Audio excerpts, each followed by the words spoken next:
Assalamualaikum warahmatullahi wabarakatuh. Selamat datang kawan-kawan semua di channel Riam Biru. Terima kasih banyak untuk kawan-kawan yang sudah berkenan hadir di channel ini. Apa kabar kawan-kawan semua? Semoga sehat selalu sekeluarga. Amin. Baik, kali ini ada satu cerita datang dari Mas Fikri di Banyumas. Kok Banyumas? Di Bumiayu, Brebes. Mas Fikri ini menceritakan tentang satu pengalaman horor yang pernah dialaminya sekitar tahun 2000-an. Jadi ceritanya tuh begini. Mas Fikri lagi seneng main ke rumah salah satu temannya. Mas Fikri sendiri waktu itu masih SMA kelas 1 ya. Jadi ya dapat teman-teman baru, rumahnya lumayan cukup jauh begitu, rumahnya lumayan cukup berjarak. Waktu itu juga ya awal-awal baru dikasih izin naik motor lumayan cukup bebas sampai malam begitu kan. Dan waktu itu malam minggu. Nah malam minggu itu juga Mas Fikri biasanya menghabiskan waktu bersama teman-temannya gitu ya. Nah ini karena lagi ada satu lagi ada satu teman yang memang lagi enak nih dimainin gitu. Itu namanya Mas Odi. Nah Mas Fikri sama tetangganya, sama Edi lah misalkan, satunya Odi, ini Fikri, ini Juli aja deh sama Mas Juli. Nah si Mas Fikri sama Mas Juli itu ngajakin Mas Juli untuk main ke rumahnya si Odi, teman SMA-nya. Karena apa? Rumahnya tuh enak, rumahnya itu rumah dulu, terasnya itu tinggi, lampu depannya itu remang-remang, pakainya bolam, dan di terasnya itu apa? Enak buat begadang, enak buat ngobrol, dan Mas Odi beserta keluarganya itu juga welcome gitu ya. Mereka itu menyambut saat ada tamu begitu ya. Orang tuanya juga senangnya guyon dan sebagainya. Pokoknya benar-benar nyaman lah saat main ke situ. Dan akhirnya apa? Si Mas Fikri sama si Mas Juli itu tadi mainlah ke sana kan, malam minggu. Ya masih sore, dari sekitar jam 7:30 itu udah sampai di situ. Nggak pakai janjian, nggak pakai SMS, nggak pakai apa, karena Mas Fikri waktu itu juga belum megang handphone. Datang ke sana, ya itu si Mas Odinya juga nggak kemana-mana gitu. Memang tinggalnya di daerah perkampungan dan Mas Odi juga nggak punya kendaraan bermotor, dan ya jadinya begitulah, nggak kemana-mana intinya. Akhirnya ke situ ya ditungguin, datang juga. Sebelumnya memang udah janjian, nanti malam aku mau main ke sana ya. Main aja katanya. Akhirnya ke situ ketemulah. Nah keluarganya Mas Odi juga belum pada tidur, ya seperti biasa disambut begitulah, ngobrol-ngobrol sebentar gitu ya, sampai akhirnya gelar tikar di teras sana. Mas Odi nyiapin ke belakang untuk ya waktu itu masih suka pada ngeteh begitu ya. Orang ngopi belum banyak katanya waktu itu, jadi banyakan ngeteh. Ya akhirnya apa? Nyiapin teh itu tadi. Mereka pun duduk-duduk di teras sana. Sebelum kita lebih jauh dalam cerita, mohon izin mau promo bawang gorengnya Wiji terlebih dahulu. Bawang goreng renyah kualitas premium tanpa campuran apapun. Monggo untuk kawan-kawan yang berminat bisa langsung cek di deskripsi atau di bawah ini gitu ya. Di Shopee, Tokopedia, TikTok atau di nyaiwiji.com. Untuk kawan-kawan yang belum sempat memesan, ditunggu pesanannya. Dan untuk kawan-kawan yang mungkin sudah sempat memesan, terima kasih banyak atas pesanannya. Untuk kawan-kawan yang sudah download RIM juga terima kasih di Play Store sana ya. Ayo kita ramaikan, kita berinteraksi di sana, bisa saling kenal begitu kan.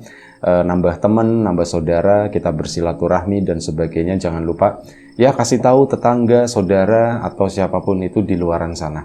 Itu aja, kita lanjut cerita dari Mas Fikri tadi.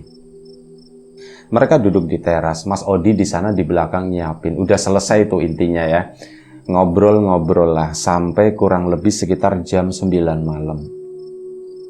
Keluarganya Mas Odi sendiri juga mungkin udah istirahat ya di dalam sana.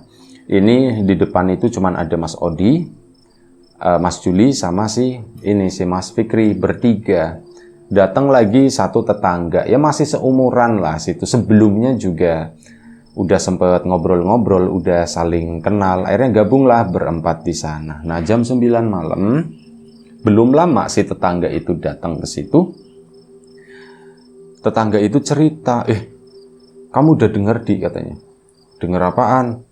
Itu si Farid katanya. Wah ini banyak nama ya, takutnya nanti lupa-lupa. Si Farid itu tuh bocah, masih SD. Itu si Farid lagi dicariin bapaknya, belum pulang katanya. Loh emang kemana belum pulang? Ya nggak tahu, itu lagi dicariin sama bapaknya. Akhirnya sudah kan, yang ngobrol-ngobrol seputar itu, ternyata memang bener. Rame akhirnya. Orang-orang jadi pada keluar begitu kan, gara-gara itu tadi banyak suara geremang-geremang di luar. Warga, bapaknya si Mas Farid itu lagi nyariin. Ya pertama lihat Farid gitu kan, ya dicariin begitu. Nah warga pun akhirnya kan kompak gitu ya, geremang. Akhirnya rame kampung itu, beberapa bapak-bapak, mungkin ada belasan sampai 20 orang itu pada keluar, ibu-ibunya juga gitu ya. Dan akhirnya apa? Anak-anaknya yang tadi main sama Farid itu kan ditanyain, kamu tadi main sama Farid? Iya, aku tadi main sama Farid. Nah, ditanyain. Jadi berdasarkan informasi dari anak-anak tersebut, mereka itu sebelumnya main petak umpet di sebuah area di sana. Adalah tempat memang biasa buat anak-anak main ya. Cuman yang namanya petak umpet kan akhirnya jadi mencar-mencar ya. Jadi berpetualang malam begitulah. Nah, waktu itu ini yang satu grup sama Mas Farid, ini kan mereka yang ngumpet ya, nanti ada yang nyari. Nah ini saat mereka ngumpet, mereka itu menuju ke sebuah rumah di sana. Rumah terbengkalai, tapi memang lokasinya itu bukan terpisah atau di kebun sendiri begitu, enggak. Rumah itu tuh di antara rumah yang lain kayak gitu ya. Cuman memang kondisinya itu gelap. Meskipun memang agak sedikit bersih, semak-semaknya itu juga dibabatin begitu ya. Takutnya kan warga ada ular yang ngumpet di situ, makanya warga inisiatif itu dibabatin, dibersihin. Dan terakhir katanya anak-anak itu pada ngumpetnya di sana. Farid juga ikut di situ gitu kan. Waduh gitu kan. Oh bapaknya Mas Farid kan, kalian ngumpet kok di tempat kayak gitu gitu. Ya sudah Pak, ndak usah nyalain siapa-siapa, namanya juga anak-anak gitu kan. Iya sih gitu. Ya udah yuk bantu cari. Akhirnya warga pun turun tangan. Nah ini Mas Fikri, Mas Juli, Mas Odi sama temannya akhirnya kan jadi ikut nimbrung ke situ. Yuk bantuin. Terutama si Mas Odi sebagai warga sana gitu ya. Ya ikut bantuin. Nah si Mas Fikrinya juga ikut-ikutan kan. Akhirnya apa? Dipleterin, di sweeping gitu ya, di area tersebut, di rumah tersebut, di mana terakhir kali si Mas Farid itu yang bocah itu ngumpet di sana. Barangkali takutnya itu kepikiran, jangan-jangan digigit ular atau gimana gitu ya, terus kenapa masih di situ atau bagaimana, itu kayak gitu kan ya, pikiran orang itu waspadanya itu kayak itu. Akhirnya apa? Ikut sweeping ke sana di area rumah tersebut. Itu kan ke belakang itu nyambung sama kebun ya. Nah dicari di dalam puing-puing itu, di reruntuhan itu yang memang lumayan cukup bersih di sana. Lantainya juga lantai udah keramikan seperti itu ya, lumayan cukup bersih lah, paling berdebu gitu. Atapnya sih udah ndak ada. Dicariin di situ ya nggak ketemu, nggak ada sama sekali sih kondisinya si Farid tadi. Warga kan jadi makin panik. Ya udah yuk kita cari, coba ke belakang ke sana. Mas Odi pun sama anak-anak muda yang lain termasuk Mas Fikri jadi ikut terlibat di situ. Ya udah cariin yuk di belakang yuk. Ikutlah mereka ke belakang ke sana. Dicari begitu kan, menuju ke arah kebun, dan itu menyenangkan buat si Mas Fikri karena ya dia termasuk yang jarang lah main ke kebun-kebun gitu malam-malam gitu. Apalagi ini ada satu misi nyari bocah yang hilang begitulah. Akhirnya apa? Dicari kan ke sana, menuju ke kebun, dan ya udah makin dalam ke sana, mungkin adalah masuk sekitar 50 meter ke arah belakang situ, dimana ujungnya nanti itu area persawahan. Ya coba dicari, udah lumayan cukup jauh gitu ya, tapi dipecah-pecah ya warga itu, pada bawa senter semua. Nggak ketemu waktu itu awal-awal ya, jarak 10-20 meter masuk ke dalam situ. Kebunnya itu gimana ya, mungkin saking lebatnya di sana. Kalau bawahnya sih tanah, karena apa? Ketutup Jadi rumput di bawah itu nggak tumbuh subur di sana, adanya daun-daun bambu kayak gitu, daun-daun kering. Ya harus waspada juga, itu tempat yang nyaman buat ular bersembunyi di situ. Dan masuk ke sana makin dalam sekitar itu tadi, sekitar 50 meter dari titik rumah puing-puing itu, disitulah rombongannya, satu rombongan di samping rombongannya Mas Fikri ini, Mas Odi ya. Satu rombongan lagi itu ada warga lokal di sana, anak-anak muda juga. Itu ngelihat, weh ini disenterin kan ke atas itu. Jadi ada satu pohon, itu pohon randu alas yang gede banget gitu kan. Nah di atas ada satu cabang pertamanya, itu lumayan cukup tinggi, berapa belas meter mungkin ya. Nangkring seorang anak, dan itu adalah si Farid. Si bocah itu Farid di atas gitu. Akhirnya warga kan pada ngegeruduk semuanya. Faridnya itu udah megangin ini batang pohon yang gede sambil nangis. Warga kan jadi mikir, waduh ini gimana ngambilnya. Farid, di situ dulu ya, sabar. Akhirnya beberapa warga yang memang punya keahlian buat naik begitu ya. Ini pun mulai itu tadi dibantu tambang. Waktu itu pengaman dikaitin, dilempar ke sana, trap ke tiang yang lain gitu ya. Itu buat pengaman. Nah si warga ini diikut. Ceritanya itu nanti buat naik ke atas. Nah waktu itu kan butuh waktu buat ngambil tambang. Ada yang inisiatif bawa tangga begitu, tangga beberapa buah gitu.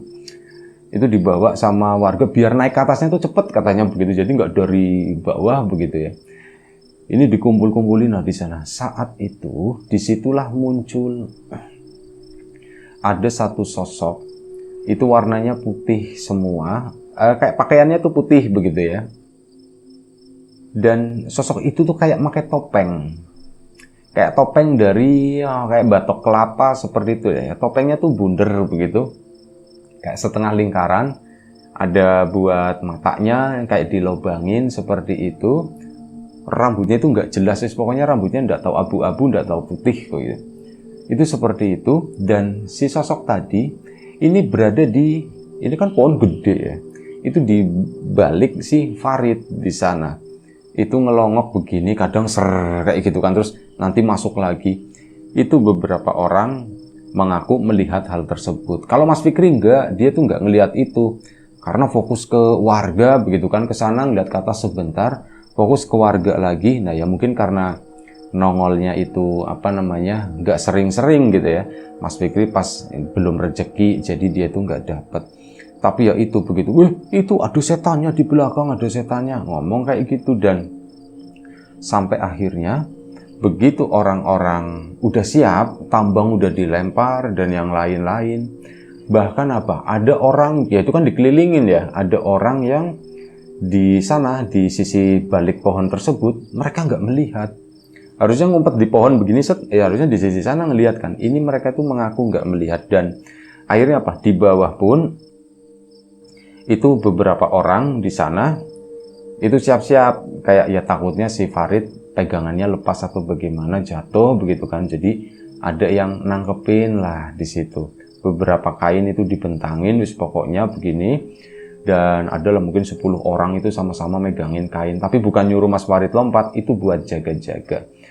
Nah ini semua alat udah dipasang.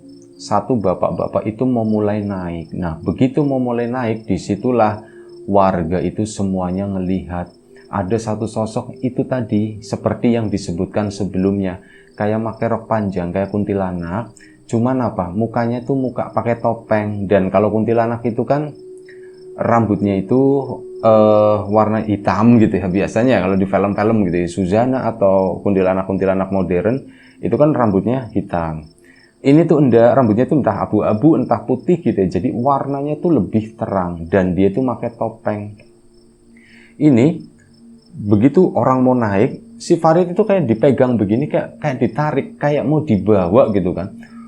Warga kan ribut semua di bawah, woi gitu, wis diteriakin lah. Waktu itu ada yang baca doa, ada yang ngomong kotor juga ada, pokoknya campur aduk waktu itu, rame, bener-bener rame. Dan akhirnya apa? Ini yang naik pun mempercepat gitu kan, top ke sana. Dan sosok itu ya mungkin muncul hanya beberapa detik doang, paling sekitar 5 detik. Habis itu dia itu terbang, dan saat terbang ke atas itu udah nggak kelihatan karena ke atasnya itu udah ada daun-daun, ada cabang-cabang yang lain, semuanya itu kayak hilang begitu saja gitu ya. Nah akhirnya si bapak-bapak itu pun sampai tuh di titik si Mas Farid tadi. Mas Farid pun akhirnya dipegang, digendong begitu ya. Ya dililitin tali begitu, diamanin dan dibawa turun sama si bapak itu. Trep. Akhirnya Mas Farid itu selamat dan dibawa pulang kan. Waktu itu nangis cuman masih bisa jalan dan katanya langsung minta permen waktu itu. Pak mau permen. Oh permen gimana gitu kan, warung udah tutup. Cuman ya akhirnya nanti ya begitu. Akhirnya apa, dibawa pulang kan. Pertama digendong cuman nggak mau, Pak aku mau jalan aja. Bisa ngomong masih normal. Dibawa jalan dan dibawa ke rumahnya ke sana. Ya akhirnya apa, Mas Fikri, Mas Juli, Mas Odi pindah dulu ke sana ke rumahnya si Farid, mau mendengarkan ceritanya si Farid itu sebenarnya gimana sih, apa yang terjadi. Nah, seperti yang dikatakan oleh teman-teman yang lain waktu itu, jadi mereka tuh main petak umpet. Dan mereka ngumpetnya itu di puing-puing rumah tadi di situ. Mas Farid juga ke sana. Ya ditanya, kamu emang nggak takut? Ya sebenarnya takut. Cuman ya orang teman-teman yang lain pada ngumpetnya di situ. Nah akhirnya pengumpet lah dan nyari yang paling ujung, paling belakang. Saat di ujung paling belakang, ini ada seorang nenek-nenek. Tong gitu kan. Kamu lagi ngapa di situ? Mbah, lagi ngumpet mbah. Gitu Mas Faridnya begitu ya, dengan polosnya. Mbah lagi ngumpet mbah. Lah ngumpet kok di sini katanya. Si mbah diem mbah, jangan ini mbah, jangan ngasih tahu kata si Mas Farid. Dan ini kamu mau permen dah kata si mbah. Permen mbah, itu adalah permen yang disukai sama Mas Farid, yang diminta tadi ke orang tuanya. Oh permen mbah, mau mbah katanya. Ya udah sini katanya. Ini diambillah, dipegang sama Mas Farid, dibuka kan. Kamu mau lagi ndak kata si nenek. Mau mbah, emang si mbah punya banyak gitu. Emang si mbah gadah kata mbah gitu permennya mbah. Oh punya banyak sih mbah, ada segini. Ibutin 10 misalkan. Ada segini. Kamu mau buat kamu semua nanti. Mau mbah, ya udah sini ikut sih mbah. Ikutlah, akhirnya lupa kalau dia tuh lagi petak umpet. Dibawa itu ya ke belakang sana. Loh kamu emang ke belakang ke kebun itu udah takut? Ya enggak, orang itu bukan kebun kata Mas Farid itu begitu. Bukan kebun itu jalan biasa katanya, ada rumah-rumah. Dan akhirnya sampailah di rumah si mbah di situ. Dan ini aku kan masih makan permen.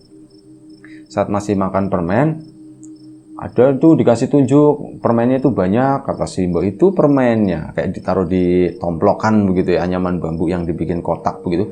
Permen itu tuh banyak. Wah banyak ya mbak, buat aku semua mbak. Iya buat kamu. Nah ini yang lagi dikempot itu ditaruh di bawah gitu ya, di meja atau di apa di sana.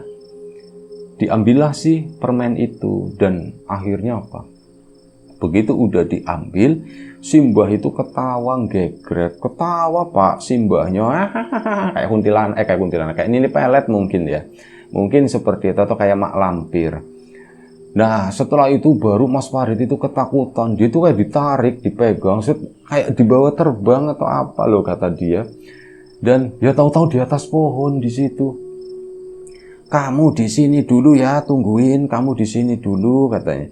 Jangan kemana-mana. Ya mau kemana, orang aku di atas pohon ya, aku cuman duduk di situ pak. Kamu lama duduk di sana? Lama pak kata si Mas Farid ya. Aku nungguin. Bapak kok nggak datang ya? Bapak kok nggak datang? Aku juga nggak tahu ini di mana. Ya akhirnya apa? Itu tadi nungguin di situ. Nah si nenek tadi itu dari tadi itu cuman nyanyi-nyanyi doang, cuma nembang-nembang doang, itu di belakangnya Mas Farid yang lagi megangin pohon itu. Mbak, aku pengen pulang, Mbak. Nanti si neneknya tuh nyanyi. Yang Mas Farid itu nggak ngerti artinya itu apa. Ini si Mbak nyanyi apa sih? Aku nggak ngerti sama sekali gitu ya. Permennya mana ndak ada yang tadi, pada jatuh intinya. Yang aku tadi makan juga ketinggalan di sana, orang tak taruh begitu ya. Aku masih pengen permen itu, ya dipegangin. Pak, Bapak, manggil-manggil waktu itu, Pak. Ya cuman bapaknya kan ya ndak denger, rumahnya itu jauh. Nah, itu si nenek itu tuh selama ini nunggu di atas itu ya, dia itu cuman nyanyi-nyanyi doang kayak gitu. Dan akhirnya setelah sekian lama, Mas Farid itu juga udah sempat tidur, katanya udah sempat ngeliep di situ sambil meluk pohon. Dan si rombongan warga desa itu akhirnya datang. Ya begitu datang, Mas Farid memang takut awalnya. Loh, kok aku disenter-senter, kok aku disorot-sorot begitu. Oh, ternyata itu warga desa. Dan akhirnya sudah selamat kan si Mas Farid, dibawa ke rumah. Nah, malam itu makin larut, udah hampir jam 12 malam. Si Mas Fikri, Mas Juli, sama Mas Odi baliklah ke rumah, ke sana. Balik ke rumah, lanjut ya begadang di situ, ngobrol-ngobrol lah. Dan malam itu lumayan cukup rame ya di kampung. Biasanya jam 9, jam 10 itu udah mulai nyenyet, udah mulai sepi. Ini tuh sampai jam 1 pagi orang-orang itu baru pada pulang ke sana. Ya Mas Fikri lanjut akhirnya ngobrol sampai pagi. Dan setelah pagi berarti nggak langsung subuh pulang gitu, enggak. Sama keluarganya Mas Odi itu nggak boleh. Udah Kak, jangan pulang dulu, nanti pulangnya nanti, sarapan dulu kata si ibunya Mas Odi. Akhirnya ya sudah, sarapanlah di sana. Udah sarapan baru mereka pulang ke situ. Dan ya itu aja cerita dari Mas Fikri di Bumi Ayu sana. Mungkin ceritanya tidak terlalu panjang, tapi semoga tetap bisa menghibur kawan-kawan semuanya. Baik, itu aja. Terima kasih Mas Fikri atas ceritanya. Kawan-kawan di rumah juga terima kasih banyak atas support dan dukungannya, apapun itu. Kawan-kawan subscriber, kawan-kawan membership, kawan-kawan yang udah kasih support dalam bentuk super thanks ke Riam Biru, terima kasih banyak. Kawan-kawan yang udah ngasih like, udah nge-share ke yang lainnya, kawan-kawan yang udah ninggalin komentar juga terima kasih banyak. Kawan-kawan yang sudah memesan bawang gorengnya Wiji tentu saja tak lupa terima kasih banyak atas pesanannya. Untuk kawan-kawan mungkin yang belum sempat memesan atau udah lama nih nggak pesan gitu kan, ya monggo dilarisin, ditunggu pesanannya. Dan untuk kawan-kawan yang sudah join, sudah gabung, udah mulai bersosialisasi di platform atau aplikasi sosial media RIM, tentu saja aplikasi buatan saya sendiri ya dengan segala kekurangannya, aplikasi buatan dalam negeri lah, buatan anak negeri gitu ceritanya. Monggo, mari kita berinteraksi, mari kita saling kenal, bagikan juga ke yang lainnya biar rame gitu ya, rame dan tentu saja berkembang. Itu aja, terima kasih banyak atas supportnya apapun itu. Doa terbaik dari kami untuk kawan-kawan semua, semoga selalu diberi kemudahan dalam hal apapun, termasuk kemudahan dalam hal rezeki. Yang sakit segera diberi kesembuhan, yang sehat tetap dijaga kesehatannya. Baik, sampai jumpa di episode selanjutnya Riam Biru, jaga kesehatan kawan-kawan tentunya. Assalamualaikum warahmatullahi wabarakatuh.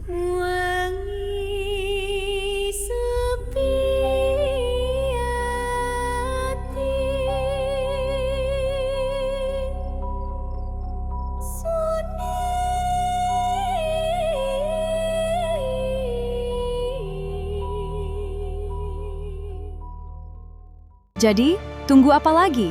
Unduh RIM sekarang juga di App Store dan Play Store.